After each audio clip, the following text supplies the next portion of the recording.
ठीक है, तो स्टार्ट करते हैं, इलेक्ट्रोस्टैटिक्स को कंटिन्यू करते हैं। और लास्ट क्लास में हम लोग पढ़ रहे थे इलेक्ट्रिक फील्ड, हम लोग ने स्टार्ट किया था और इस तरह से आगे बढ़ रहे थे कि सबसे पहले हम लोग ने फाइंड आउट किया था electric field due to point charge. ठीक है, उसके बाद हम लोग ने फाइंड आउट किया electric field due to dipole, axial position और इक्वेटोरियल पोजीशन।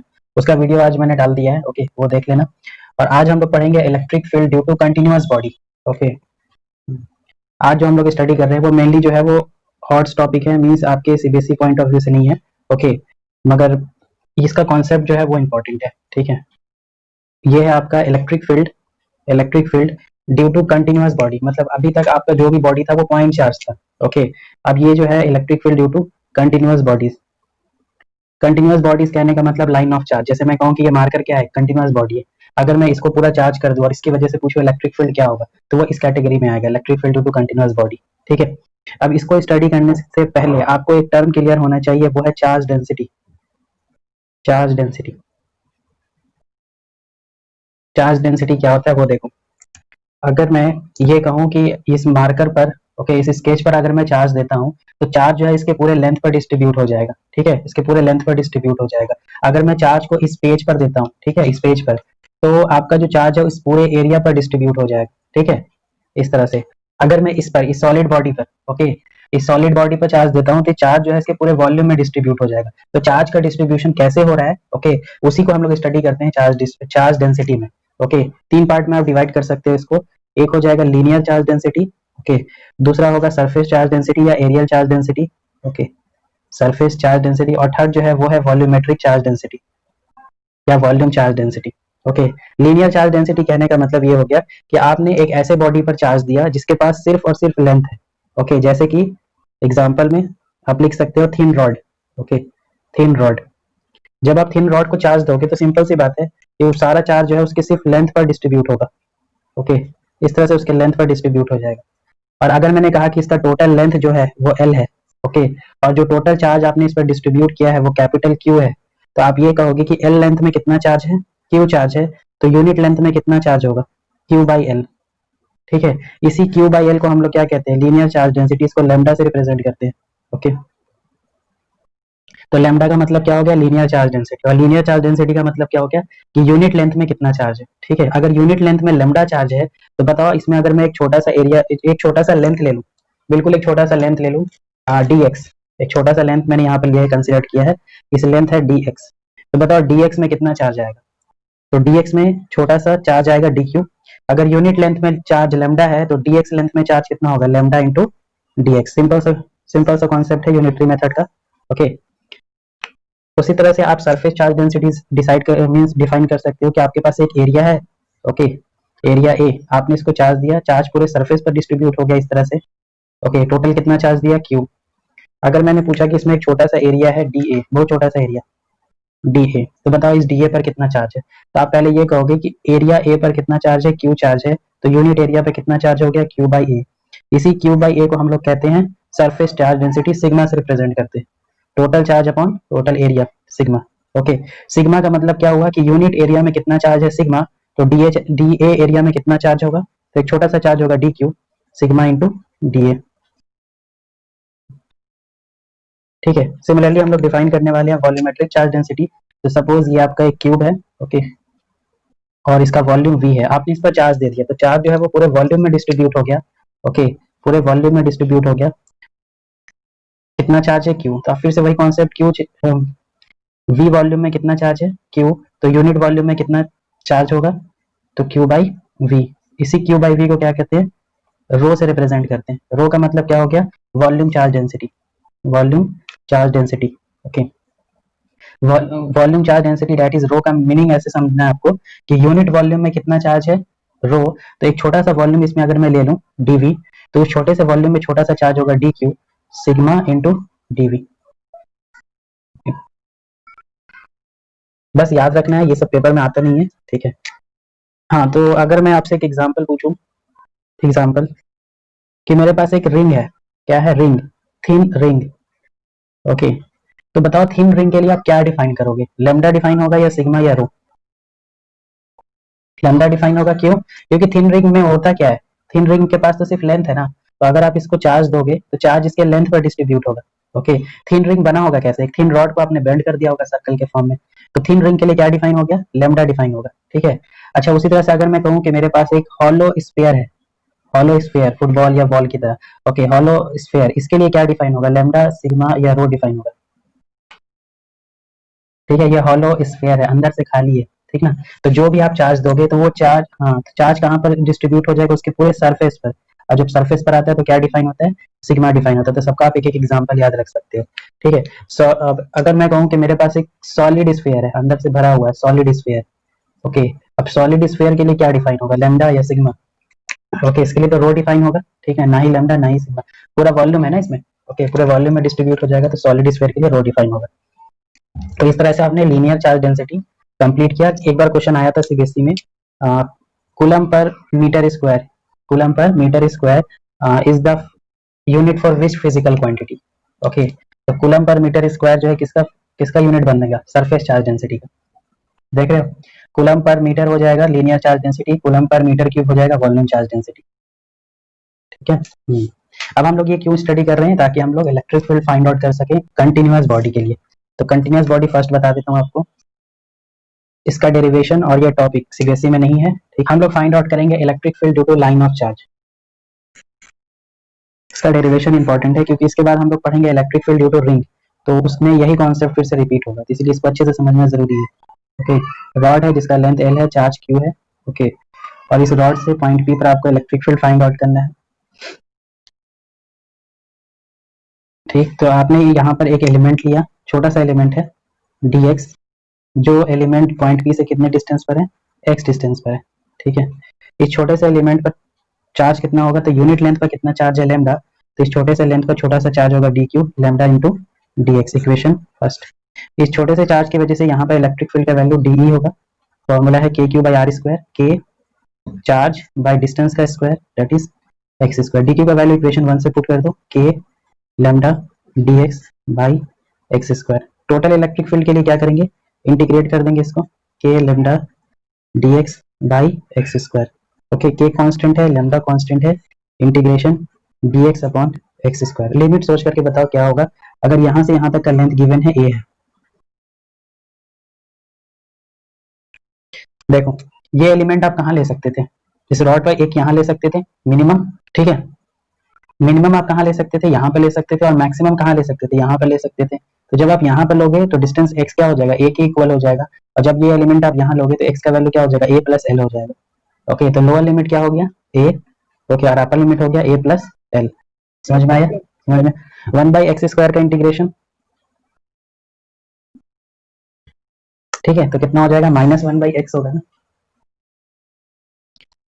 -1/x हो जाएगा ना, यहाँ देख लो, integration x to the power -2 लिखोगे ना, हाँ, तो x to the power -2 plus 1 और -2 प्लस 1, ओके, -1/x हो जाएगा यहाँ पर, ओके। तो ये हो जाएगा k x -1/x, limit a to a plus l, okay. तो final formula k lambda minus बाहर आ गया, okay, 1/a plus L minus 1/a, ये है फाइनल फॉर्मूला। और भी मॉडिफाई कर सकते हो, बुक में तो और ज्यादा मॉडिफाई किया है, के लेमडा को उसने लिख दिया क्यू बाई एल, लेमडा को क्या लिखा, total charge upon total length q by l, okay. इसको सॉल्व कर लो, ये कितना हो जाएगा, a माइनस एल, ओके, ये कैंसिल हो रहा है, ठीक है, by a plus l into a, तो minus k q by l a into a plus l, ये भी आप याद रख सकते हैं। तो ओवरऑल मैं कहूंगा कि सिर्फ आप डेरिवेशन पर ध्यान दो, ठीक है, डेरिवेशन मैं इसलिए कह रहा हूँ डेरिवेशन पर ध्यान दो कि कई बार क्या होगा, क्वेश्चन थोड़ा टफ आएगा, तो इस तरह से भी आ सकता है कि क्वेश्चन का फॉर्मेट देख लो, इस टाइप से भी आ सकता है कि गिवन होगा कि एक रॉड है जिसका सरफेस चार्ज डेंसिटी, जिसका लीनियर चार्ज डेंसिटी वेरी कर रहा है इस तरह से, lambda is equal to lambda naught x, ठीक है। तो बताएं इसको इसकी वजह से इलेक्ट्रिक फील्ड का वैल्यू क्या होगा किसी पार्टिकुलर पॉइंट पी पर, इस टाइप का क्वेश्चन आ सकता है, ठीक है। तो इस टाइप के क्वेश्चन को सॉल्व करने के लिए डेरिवेशन आना चाहिए। देखो क्या चेंज करना है, प्रोसेस वही रहेगा, जहां पर आपने लेमडा लिखा है ना, यहाँ पर लेमडा लिखा आपने, यहाँ पर लेमडा की जगह क्या लिखोगे, लेमडा नॉट इंटू एक्स, ठीक है। लेमडा नॉट इंटू एक्स लिखोगे, एक एक्स से ये वाला एक एक्स कैंसिल हो जाएगा, तो इसमें इंटीग्रेशन जो है वो 1/x का होगा, और 1/x का इंटीग्रेशन log x होता है, तो आपका पूरा फॉर्मूला चेंज हो जाएगा। तो मैं ये नहीं कहूंगा कि आप फॉर्मूला याद रखो, अब मैं ये कहूंगा कि आप स्टेप याद रखो कि स्टेप के क्वेश्चन को कैसे डील करते हैं। ठीक है, ये इंपॉर्टेंट है आपके लिए। Electric field due to ring, इसको देखना अच्छे से। Electric field due to thin ring, ये आपका एक रिंग है, ओके 3D में देखना। और एक्सियल पॉइंट मतलब इसके एक्सिस से यहाँ पर फाइंड आउट करना है आपको इलेक्ट्रिक फील्ड का वैल्यू एक रिंग की वजह से। इस रिंग का रेडियस ऑफ कोर्स गिवन है, रेडियस r है, ओके ये डिस्टेंस x है, ठीक है। यहाँ पर पॉइंट P पर आपको इलेक्ट्रिक फील्ड फाइंड आउट करना है यहाँ पर, ठीक है। कॉन्सेप्ट अभी भी वही रहेगा, एक छोटा सा एलिमेंट लेंगे, उस छोटे से एलिमेंट से छोटा सा इलेक्ट्रिक फील्ड निकालेंगे और पूरे रिंग के लिए इंटीग्रेट कर देंगे, ठीक है। तो फिर से वही प्रोसेस रिपीट करते हैं। यहाँ पर एक छोटा सा एलिमेंट लेते हैं, बहुत छोटा सा एलिमेंट, ओके dx ले लेते हैं या dx ले लेते हैं, ठीक। रिंग के लिए क्या डिफाइन होगा, तो आपने पहले भी कह दिया लैम्डा डिफाइन होगा, ठीक है। इस छोटे से लेंथ में एक छोटा सा चार्ज आएगा dq lambda into dx, equation first, ठीक है। अब इस छोटे से चार्ज पर यहाँ पर कितना इलेक्ट्रिक फील्ड होगा ज्वाइन कर लेते हैं। ये x है, ये r है, इसको स्मॉल r मान लेते हैं, वैसे स्मॉल r का वैल्यू आपको पता है √x² प्लस r², ठीक है। फिलहाल अभी आगे रखते हैं इसको, ओके। इसकी वजह से यहाँ पर electric field DE is equal to k/r², k dq by r², ठीक है। डायरेक्शन क्या होगा, ये पॉजिटिव, इस पॉजिटिव को इस डायरेक्शन में रिपेल करेगा, तो ये हो गया DE, ठीक है।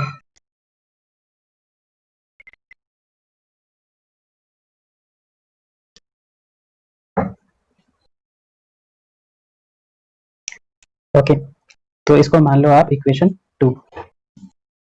अब ये जो आपका डायरेक्शन आया है वो इंक्लाइंड आया है कुछ इस तरह से, तो हम लोग चेक करते हैं। एक और एलिमेंट लेते हैं यहाँ पर, सेम एलिमेंट डायमेट्रिकली अपोजिट एक एलिमेंट लिया dx और इसको भी ज्वाइन किया, तो ये डिस्टेंस भी r हो जाएगा।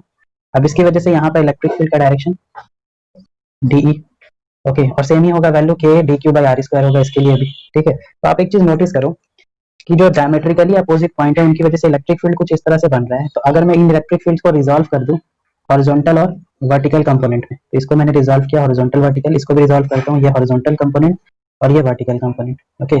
ये एंगल क्या है, थीटा है, थीटा है, तो वर्टिकली अपोजिट थीटा हो गया, थीटा हो गया, मतलब ये DE का कॉस कंपोनेंट है और प्लस एक और DE कॉस थीटा, और ये है DE साइन थीटा, ओके, और DE साइन थीटा। फिगर से आप क्लियरली देख सकते हो कि साइन थीटा जो कंपोनेंट है वो कैंसिल हो रहे हैं और कॉस कंपोनेंट जो है वो ऐड हो रहे हैं, ओके। इसका मतलब ये हो गया कि इसमें बहुत सारे एलिमेंट हैं, छोटे छोटे एलिमेंट है, उन सभी छोटे एलिमेंट का कॉस कंपोनेंट ऐड कर देना है, ओके। इसका मतलब टोटल इलेक्ट्रिक फील्ड निकालने के लिए सभी छोटे एलिमेंट की वजह से छोटा सा इलेक्ट्रिक फील्ड DE का कौन सा कंपोनेंट कॉस थीटा को ऐड कर दो, इंटीग्रेट कर दो, ठीक है। यही कॉन्सेप्ट है। और DE का फॉर्मूला इक्वेशन 2 से लिख लो, k dq/r² cos theta integration, ठीक है। DQ का वैल्यू इक्वेशन फर्स्ट से लिख लो, k DQ का वैल्यू है lambda into dx, okay.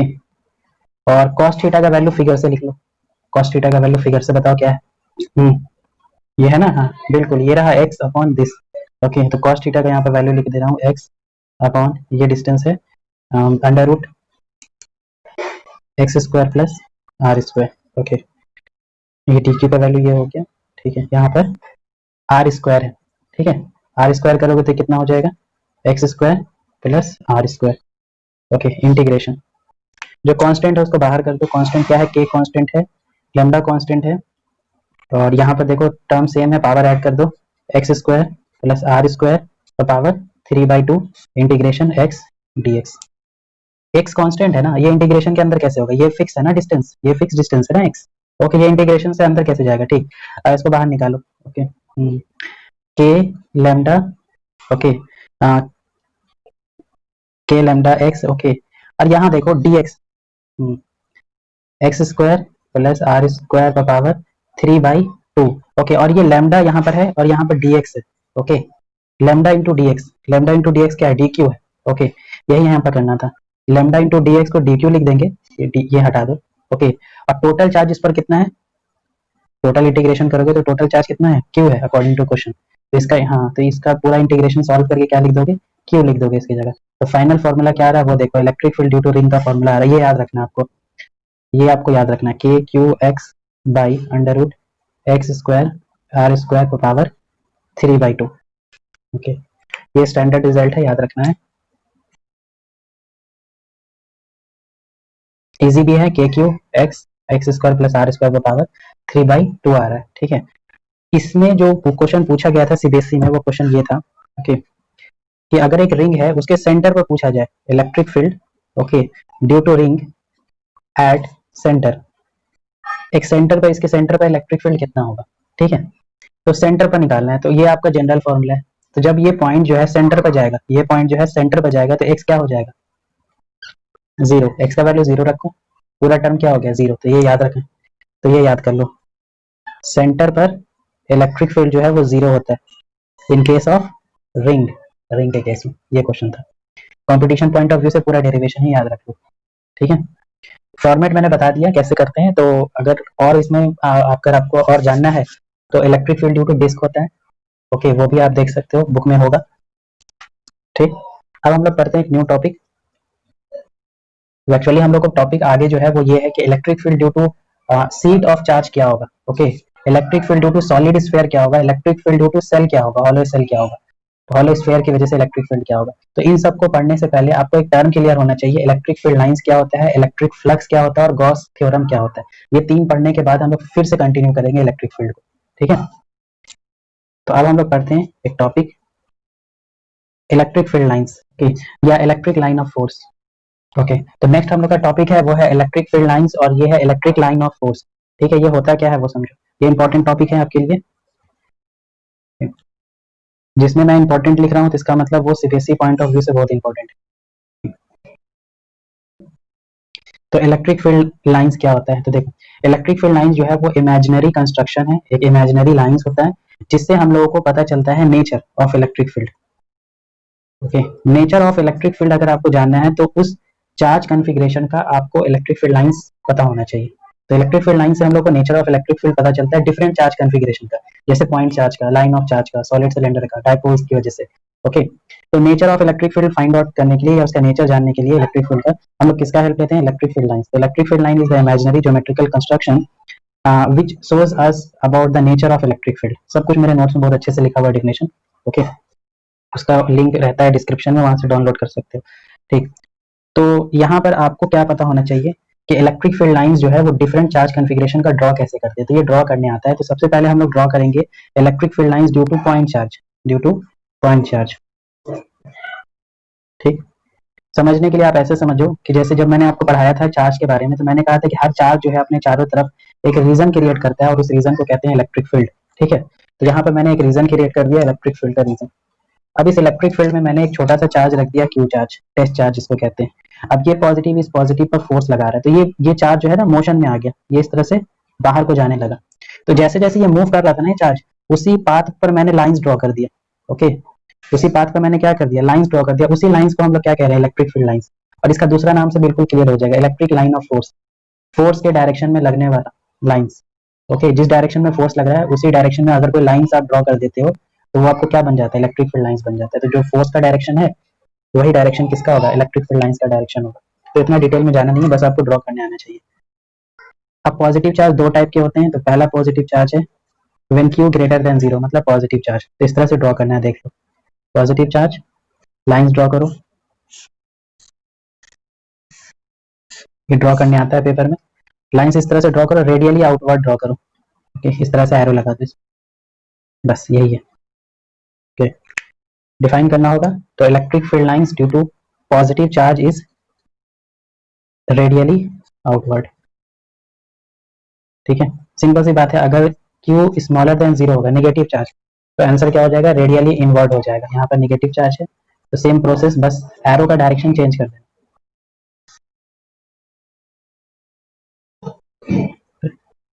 Okay. अगर इसको लिखना होगा तो टर्म में लिख सकते हो, radially inward electric field lines होता है, रेडियली इनवर्ड, ठीक है।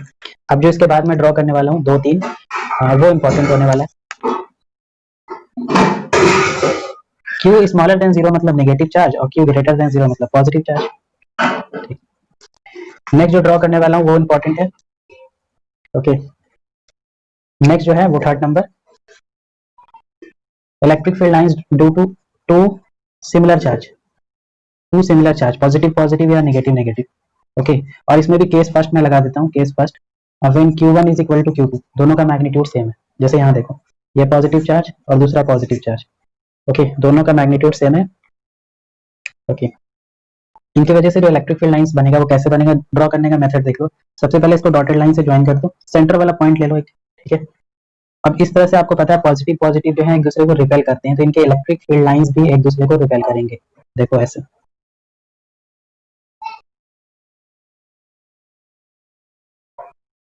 ये बिल्कुल सेंटर में रखना, ठीक, इस तरह से रिपेल करता हुआ दिखा देना।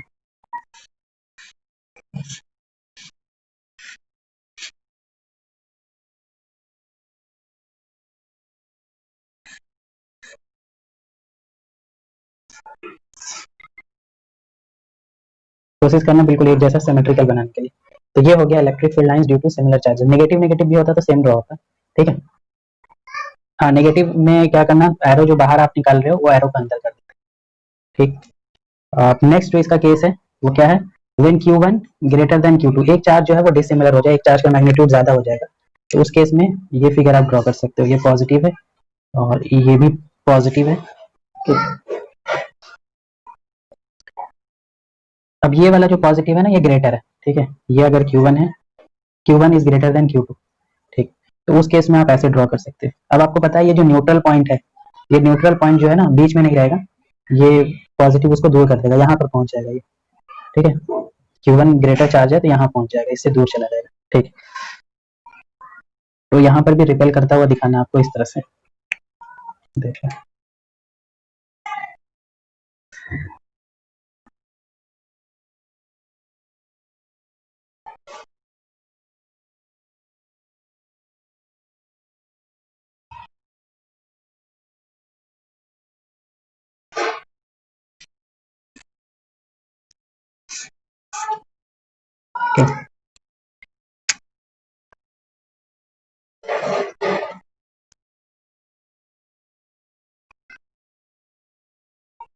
ड्रॉ करने आता है तो इसलिए अच्छे से ड्रॉ कर लेना इसी तरह से, ओके। क्योंकि इसका चार्ज ज्यादा था तो इसके एक तो बहुत ज्यादा रिपेल हो जाएगा ये वाला काम, ओके, और ये इसको ओवरकम भी कर देगा इस तरह से, उससे पास भी कर सकते हैं, ठीक। और नेक्स्ट जो ड्रॉ करने वाला हूँ फोर्थ नंबर, ये भी बहुत इंपॉर्टेंट है, सबसे ज्यादा पूछा गया है ये, electric field lines due to dipole, dipole की वजह से इलेक्ट्रिक फील्ड लाइंस ड्रॉ करें। तो डाइपोल आपको पता होगा कि एक प्लस चार्ज होता है, एक माइनस चार्ज होता है, दोनों का मैग्नीट्यूड सेम होता है, दोनों के बीच में सेपरेशन होता है, ठीक। तो बस पॉजिटिव से रेडियली आउटवर्ड और नेगेटिव से रेडियली इनवर्ड, तो ऐसे स्टार्ट करो, पॉजिटिव से स्टार्ट करो, नेगेटिव पर एंड कर दो, इस तरह से। यहाँ से बाहर निकल रहा है, यहाँ इंटर हो रहा है, इस तरह से। ये कुछ और लाइन से ऐसे बाहर को निकल रहे हैं, ओके, इस तरह से यहाँ पर ये इंटर होता हुआ दिखा दो इसमें। सबसे ज्यादा पूछा गया है डाइपोल के लिए, ओके।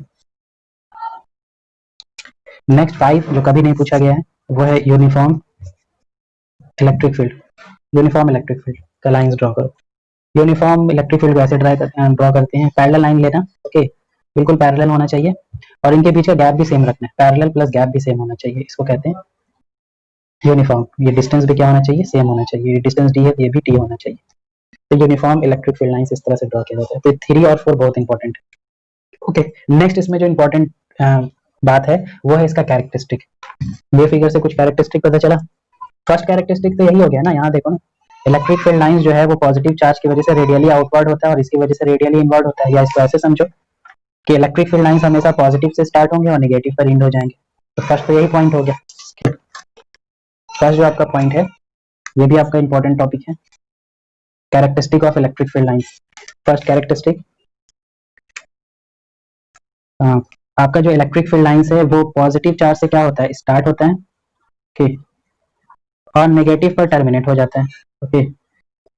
तो इसका मतलब क्या हुआ, पॉजिटिव से स्टार्ट हुआ, नेगेटिव पर एंड हो गया, इसका मतलब ये कंक्लूड किया कि ये कभी भी क्लोज लूप नहीं बनाएगा, ओके, ये क्लोज लूप नहीं बनाएगा, ओके। क्लोज लूप कैसे बनेगा, आप ही देखो यहाँ पर ये क्लोज लूप है, ये क्लोज लूप नहीं है, देखने में सर्कल लग रहा है मगर ये क्लोज कहाँ है, ये ऐसे जाता है टर्मिनेट हो जाता है, ये वापस थोड़ी आ रहा है इस तरह से, ओके। तो ये एक इंपॉर्टेंट पॉइंट है जो आपने इस फर्स्ट पॉइंट से कंक्लूड किया कि electric field lines never form close loop, okay, ये क्लोज लूप नहीं बनाता है।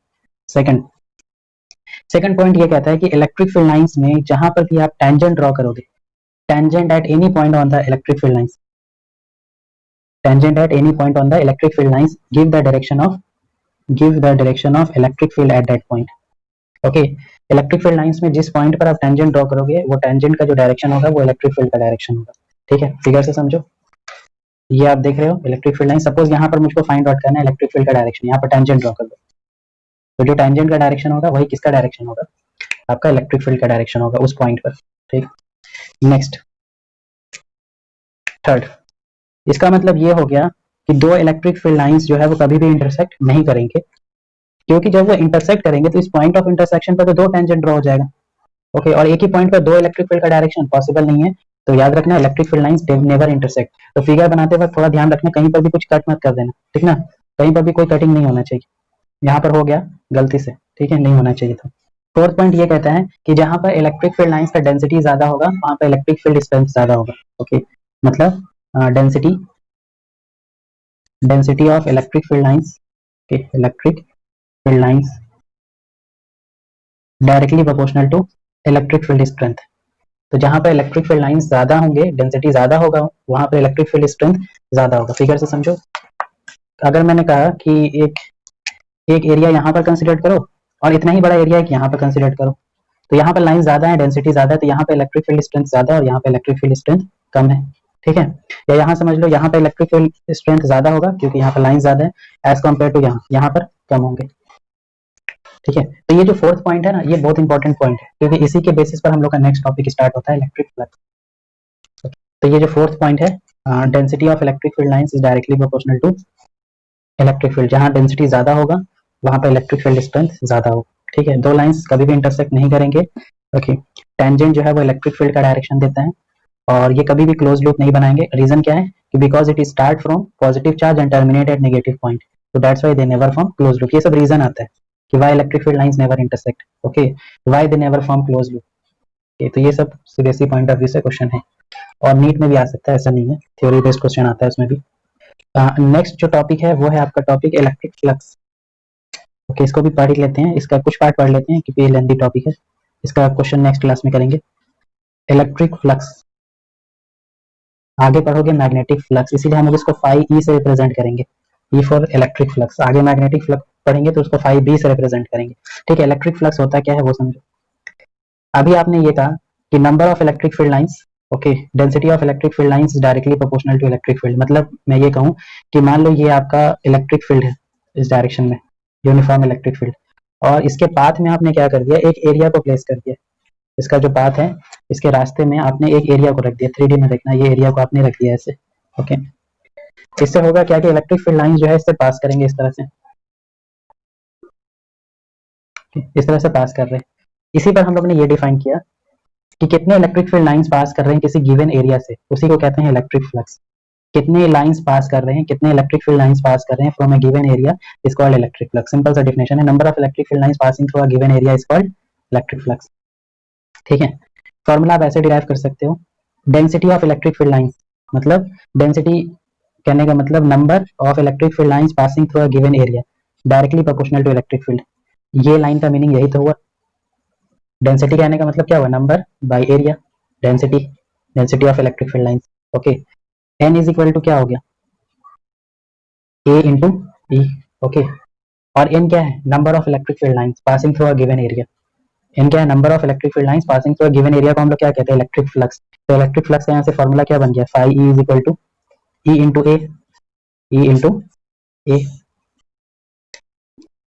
ठीक है, तो ये फ्लक्स का फॉर्मूला हो गया ई इंटू ए। अभी और पढ़ेंगे, फ्लक्स का ये अभी फॉर्मूला आया है, इलेक्ट्रिक फील्ड इंटू एरिया। ठीक है, अगर इसको इलेक्ट्रिक फ्लक्स को डिफाइन करना होगा तो ये आप डिफाइन कर सकते हो, it is the number of, okay, electric field lines passing through normal area. अब इसको थोड़ा और मॉडिफाई कर रहे हैं, स्टैंडर्ड कर रहे हैं, नॉर्मल एरिया। एरिया कैसा होना चाहिए, नॉर्मल, जैसे यहाँ पर था नॉर्मल एरिया था बिल्कुल। ओके, तो ये वर्ड स्किप बहुत सारे स्टूडेंट कर देते हैं, आपको नहीं करना है, नॉर्मल एरिया होना चाहिए। ओके, मुझको ये बताओ कि किसी भी गिवन एरिया से, किसी भी गिवन एरिया से कितना लाइंस पास करेगा, वो दो बात पर डिपेंड कर रहा है।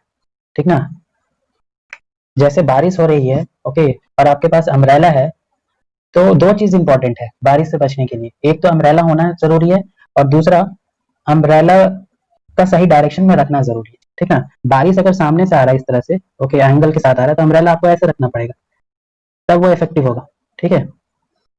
तो यहाँ पर भी वही केस है कि अगर इलेक्ट्रिक फील्ड लाइंस है और इससे कितना लाइंस टकराएगा, वो दो बात पर डिपेंड कर रहा है कि इस एरिया, ये जो आप एरिया ले रहे हो, इसका मैग्नीट्यूड कितना है, ये कितना बड़ा है कितना छोटा है, ठीक ना। अगर अम्ब्रेला आपका काफी बड़ा है तो ज्यादा से ज्यादा वाटर रेन इससे टकराएगा, ठीक है। इस बात पर भी डिपेंड करता है, और दूसरी बात इस बात पर भी डिपेंड करता है कि आपने इस एरिया को रखा कैसे है, ठीक है। इस बात पर डिपेंड करता है कि आपने इस अम्ब्रेला को रखा कैसे है। अगर इस तरह से आ रहा है, ऐसे रखोगे तो ज्यादा से ज्यादा लाइंस इससे टकराएंगे, बारिश इससे टकराएगा, ठीक है। तो यहाँ पर ये कहने का सेंस हो गया कि यहाँ पर जो ये एरिया है, ये जो एरिया आप ले रहे हो, ये वेक्टर क्वांटिटी है। क्यों? क्योंकि यहाँ पर दोनों चीज इंपॉर्टेंट है, दोनों चीज इंपॉर्टेंट आ रहा है। इसका मैग्नीट्यूड कितना है, ज्यादा बड़ा एरिया होगा तो ज्यादा लाइंस टकराएंगे, तो मैग्नीट्यूड पर डिपेंड कर रहा है कि कितने लाइंस टकराने वाले। दूसरा, इस एरिया को आपने रखा कैसे है, ठीक है, उस पर भी डिपेंड कर रहा है, मतलब इसके डायरेक्शन पर भी डिपेंड कर रहा है। तो एक ऐसा क्वांटिटी जिसको डिफाइन होने के लिए मैग्नीट्यूड भी जरूरी है और डायरेक्शन भी जरूरी है, वैसे क्वांटिटी को क्या कहते हैं, वेक्टर क्वांटिटी, ओके। तो यहाँ पर आपका ये जो एरिया है, ओके, ये जो एरिया आप ले रहे हो, ये एरिया, ये वेक्टर क्वांटिटी है, मगर आपको पता है कि एरिया है स्केलर क्वांटिटी, मगर इस टॉपिक में क्या बन चुका है, वेक्टर क्वांटिटी। अगर आपसे कोई पूछता है एरिया क्या है, तो ऑफकोर्स आप कहोगे स्केलर क्वांटिटी, मगर इस पार्टिकुलर टॉपिक के लिए एरिया क्या बन चुका है, वेक्टर क्वांटिटी, ठीक है। क्यों? समझ में आ गया होगा आपको। इलेक्ट्रिक फील्ड लाइंस कितने टकराएंगे वो दोनों बात पर डिपेंड कर रहा है कि एरिया कितना बड़ा कितना छोटा है, और एरिया किस डायरेक्शन में रखा हुआ है। अभी आपने परपेंडिकुलर रखा है तो ज्यादा से ज्यादा लाइंस इससे टकराएंगे। अगर इसको आप इसी के अलॉन्ग रख दोगे, ऐसे, इसी के अलॉन्ग ऐसे रख दोगे, तो कोई लाइंस ही नहीं टकराएगा इससे, ठीक है। तो इस फॉर्मूले में जो ए है वो एरिया है, और ये जो एरिया है वो वेक्टर क्वांटिटी है। क्वेश्चन एराइज ये होता है कि अगर आपका एरिया वेक्टर क्वांटिटी है तो बताओ इसका डायरेक्शन क्या है, ओके। तो मैं आपको बता दूं, एरिया को अगर आप वेक्टर क्वांटिटी ट्रीट कर रहे हैं तो इसका डायरेक्शन होता है normal, okay, normal to the surface. ये देख रहे हो, ये सरफेस है, इसके नॉर्मल, एरिया वेक्टर। नॉर्मल नीचे से भी हो सकता है, कोई प्रॉब्लम नहीं, ये भी ले सकते हो, ठीक है। अगर इस पेज को अगर आप एरिया मान रहे हो तो इसका एरिया वेक्टर ऐसे होगा ऊपर, ठीक है, या बिल्कुल इसके नीचे होगा ऐसे, ठीक है, नॉर्मल टू द पेज या इनसाइड द पेज, ठीक। ये अगर आपका एरिया कैसा होगा, ओपन एरिया, ओपन एरिया के लिए ऐसे लेना है, ठीक है, कुछ भी ले लो, बाहर का ले सकते हो या नीचे जाता हुआ दिखाई ले सकते हो। मगर जब आपका एरिया जो है क्लोज होगा, क्लोज एरिया, क्लोज एरिया कहने का मतलब ये आपका एक क्लोज एरिया, क्यूब, क्यूब आपका क्या है, क्लोज एरिया। तो क्लोज एरिया के लिए आपके पास सिर्फ एक ही ऑप्शन है, ये रेडियली आउटवर्ड, ऐसे, समझ में आया। क्लोज एरिया के लिए हमेशा बाहर, और ओपन एरिया के लिए कुछ भी ले लो, बाहर भी ले सकते हो अंदर वाला भी ले सकते हो, मगर एक बार आपने बाहर को ले लिया तो उस पूरे क्वेश्चन में बाहर का ही डायरेक्शन कंसिडर करना है आपको, ठीक है। क्लोज एरिया में फिक्स कर दिया गया है कि हमेशा आपको क्या लेना है, रेडियली आउटवर्ड वाला डायरेक्शन लेना है, ठीक है। समझ में आ गया, ओवरऑल समझ में आ रहा है, ये थोड़ा लेंदी, ओवरऑल समझ में आना चाहिए, लेंदी टॉपिक है, और ये समझ में आएगा तो exactly same concept, same formula, same question magnetic flux में भी है, ओके। तो एरिया अगर वेक्टर क्वांटिटी है तो इसका डायरेक्शन अगर पूछा जाए तो सीधा कह देना नॉर्मल टू द सरफेस, कुछ कहने की जरूरत नहीं, नॉर्मल टू द सरफेस। बहुत ज्यादा पार्टिकुलर कर दे कि नहीं ओपन के लिए बताओ तो सिंपली कहना नॉर्मल टू द सरफेस, कोई भी डायरेक्शन नॉर्मल होना चाहिए बस। क्लोज के लिए आउटवर्ड नॉर्मल, कैसा, आउटवर्ड नॉर्मल। इसका इंपॉर्टेंस आपको पता चलेगा आने वाली क्लास में जब हम लोग गॉस थ्योरम पढ़ेंगे, आउटवर्ड नॉर्मल, ठीक है। ओवरऑल क्या याद रखना है, नॉर्मल, बहुत स्पेसिफिक होगा तब ये सब कहा जाता है, आउटवर्ड नॉर्मल या सिंपली नॉर्मल, ठीक है। तो डिफिनेशन क्या है, देखो, number of electric field lines passing through a normal area, okay, passing normal area. तो अब हम लोग इसका मेन फॉर्मूला डिराइव करने जा रहे हैं इलेक्ट्रिक फील्ड लाइंस का। तो देखो, मान लो ये आपका इलेक्ट्रिक फील्ड लाइंस है, ठीक है, इस तरह से, और इस बार आपने जो एरिया रखा है इसके सामने वो नॉर्मल नहीं रख करके थोड़ा इंक्लाइन रख दिया, ऐसे, ऐसे करके रख दिया, इंक्लाइन रख दिया। इंक्लाइन रखने से हुआ क्या, इसका जो एरिया वेक्टर बन रहा है वो ऐसे बन गया, नॉर्मल टू द सरफेस, ये एरिया वेक्टर है, और ये आपका इलेक्ट्रिक फील्ड लाइंस का वेक्टर है, ठीक। कॉन्सेप्ट क्या कहता है, या फॉर्मूला क्या कहता है कि आपका जो फ्लक्स में एरिया कैसा होना चाहिए, नॉर्मल होना चाहिए, ठीक है। यहाँ पर जो आपका एरिया है वो नॉर्मल नहीं है, ठीक है। तो आप इसको 2D में समझो, 3D में थोड़ा टफ लग रहा है दिखने में, ओके। ये आपका इलेक्ट्रिक फील्ड लाइंस है, एरिया ऐसे रखा हुआ, ठीक। एरिया ऐसे रखने की वजह से क्या हुआ, एरिया वेक्टर ऐसे चला गया, ये एरिया वेक्टर है और ये इलेक्ट्रिक फील्ड वेक्टर है, ठीक। तो आप एक काम करो, इस एरिया को रिजॉल्व कर दो दो पार्ट में, एक ऐसे और एक ऐसे, ठीक है। ये एंगल क्या है, थीटा, तो ये कौन सा कंपोनेंट हो गया, ए कॉस थीटा और ये ए साइन थीटा, ठीक है। अब बताओ कौन सा कंपोनेंट जो है वो नॉर्मल है, normal to the electric field line से, ये आपका इलेक्ट्रिक फील्ड लाइन से कौन सा कंपोनेंट, साइन कंपोनेंट या कॉस कंपोनेंट। देखो अगर आप साइन कंपोनेंट ले लोगे तो साइन कंपोनेंट नीचे पर है, साइन कंपोनेंट आपका नीचे है तो इसका एरिया ऐसे हो जाएगा, ठीक है। कॉस कंपोनेंट इस डायरेक्शन में है तो कॉस कंपोनेंट ऐसे है ना, तो इसका एरिया ऐसे रहा होगा, समझ में आया। तो इसका मतलब यहाँ पर आपको कौन सा एरिया लेना है, ए कॉस थीटा वाला एरिया लेना है, इस तरह से, ऐसे, क्योंकि ए कॉस थीटा वो एरिया बना रहा है जो नॉर्मल है, ए कॉस थीटा वो एरिया बना रहा है जो नॉर्मल है किसके, इलेक्ट्रिक फील्ड के, ठीक है। तो मेन फॉर्मूला फ्लक्स का क्या हो जाएगा, ई, और एरिया कौन सा लेना है, कॉस थीटा, ई ए कॉस थीटा, ये है आपका फ्लक्स का फॉर्मूला। फॉर्मूला याद रखो, इतना डीप में नहीं जाना आपको, ओके। ई ए कॉस थीटा, ठीक है। यहाँ पर फॉर्मूला क्या आ रहा था, ई इंटू ए, इसमें कॉस थीटा नहीं आ रहा था, क्यों नहीं आ रहा था, फिगर में देख लो आप, ये जो है एरिया वेक्टर, एरिया वेक्टर भी इसी डायरेक्शन में है, ठीक है, और इलेक्ट्रिक फील्ड लाइंस भी इसी डायरेक्शन में, तो इन दोनों के बीच में एंगल कितना बन रहा है, 0, तो cos 0 1 है, इसीलिए यहाँ पर cos थीटा वाला टर्म नहीं आ रहा था। मैं आपको बता दूं, ये फॉर्मूला याद नहीं रखना, ये फॉर्मूला याद रखना, जनरल फॉर्मूला, ठीक है। Flux is equal to E A cos theta, इसको अगर वेक्टर फॉर्म में लिखना चाहोगे तो ई डॉट ए हो जाएगा, E dot A, scalar product.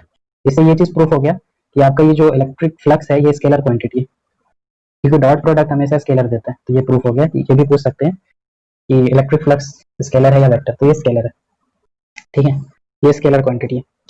यहाँ पर ई क्या है, तो ये तो सिंपल सी बात है, इलेक्ट्रिक फील्ड है। ए क्या है, ए जो है इसको बहुत अच्छे से समझना, ए जो है वो है area under electric field, area under electric field, और थीटा क्या है, theta is the angle between electric field and area vector, electric field और एरिया वेक्टर के बीच के एंगल को थीटा कहते हैं।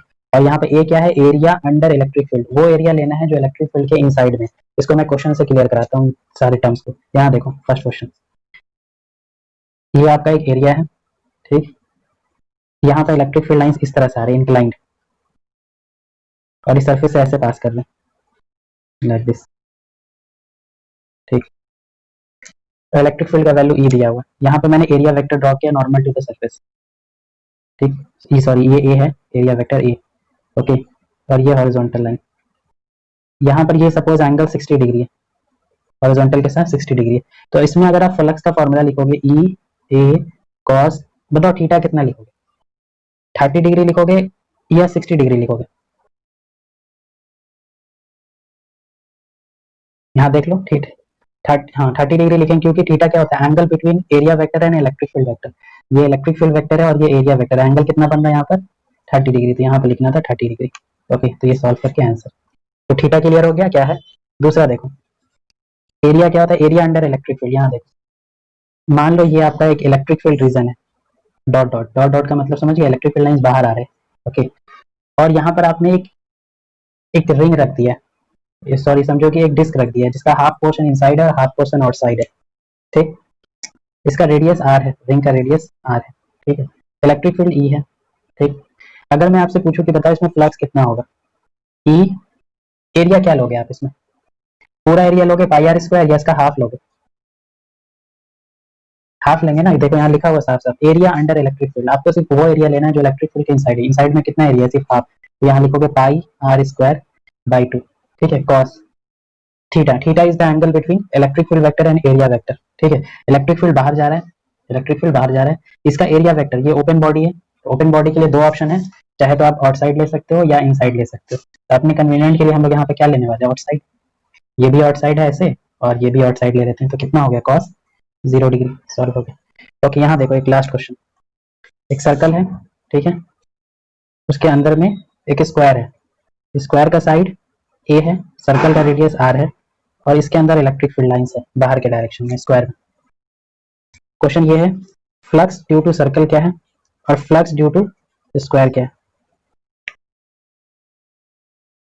इलेक्ट्रिक फील्ड का वैल्यू ई है, सर्कल से कितना फ्लक्स पास करेगा, सर्कल से फॉर्मूला क्या है, ई ए कॉस थीटा, ई ओके, एरिया क्या लेना है? वो एरिया लेना है जो इलेक्ट्रिक फील्ड के इनसाइड है। तो क्या पूरा सर्कल में इलेक्ट्रिक फील्ड है या उसके छोटे से पार्ट में इलेक्ट्रिक फील्ड है? ठीक है, छोटे से पार्ट में, तो आप पूरा एरिया नहीं ले सकते पाई आर स्क्वायर, क्या लोगे? सिर्फ ये वाला एरिया, मतलब स्क्वायर का एरिया, स्क्वायर का एरिया ए स्क्वायर। ठीक है, कॉस एरिया वेक्टर बाहर ले लो और इलेक्ट्रिक फील्ड लाइंस भी बाहर है, तो कॉस 0 डिग्री, ये हो गया आंसर। ई ए स्क्वायर कॉस 0 डिग्री 1। ठीक है, स्क्वायर से कितना फ्लक्स है? तो फॉर्मूला देखो, ई, ओके, स्क्वायर से निकालना है, तो कंप्लीट स्क्वायर से आपका इलेक्ट्रिक फील्ड लाइंस पास कर रहा है, कंप्लीट स्क्वायर से, तो आप पूरा एरिया लोगे स्क्वायर का, ए स्क्वायर कॉस 0 डिग्री, दोनों के लिए देखो सेम आ रहा है। तो अब आपको समझ में आ जाना चाहिए कि ए क्या है यहाँ पर, कभी मत कहना एरिया होता है, क्या होता है? Area under electric field. ठीक है, और थीटा क्या होता है? Angle between electric field vector and area vector. ये दो इंपॉर्टेंट पॉइंट को समझाने के लिए मैंने एग्जांपल भी बता दिया आपको। ठीक है, तो ये था आपका इलेक्ट्रिक फ्लक्स। तो आज का क्लास बहुत इंपॉर्टेंट था सभी पॉइंट ऑफ व्यू से, कंपटीशन और बोर्ड पॉइंट ऑफ व्यू से। नेक्स्ट क्लास में हम लोग पढ़ेंगे गॉस थ्योरम और उसके एप्लीकेशन।